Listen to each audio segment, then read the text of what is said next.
So we've received some correspondence from our Stark Brothers followers and concerning about what is it that I can grow during the winter time or indoors, for the matter of fact.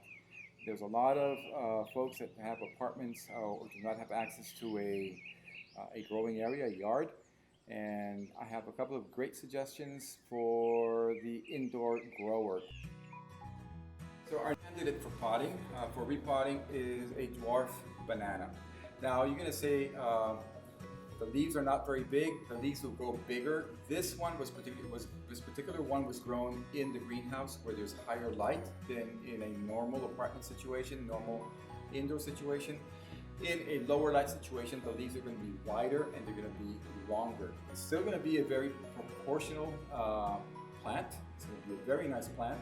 And this one will be the talk of your living room, the talk of your bedroom, the talk of your kitchen. You can have these in the kitchen also. The first thing we have to do is, like every good clay pot, get my pebble right down in there. I prefer for indoor growing to use a very well drained soil because it's better to err on drier roots. And go ahead and unpot this guy by pressing here. This one is really, really nice roots, very root bound. It smells very good down at the root zone. And you're going to want also to disturb this a bit. The roots are a bit tough, so you're going to have to use a little bit of brawn in your fingers.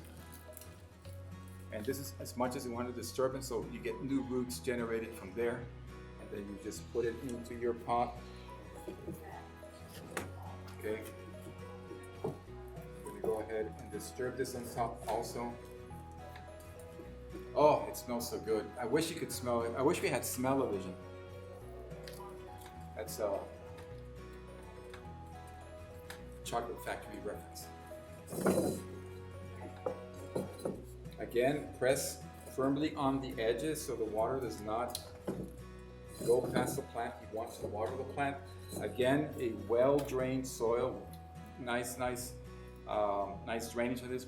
Again, it's easier, it's better to have drier roots. The plant will tell you it's wilty, it needs water, rather than have too much water and roots that will rot, and then there's no recourse for the plant. Okay, so here you have a very nice, very beautiful dwarf banana. It'll even do nicely at the office on your desk.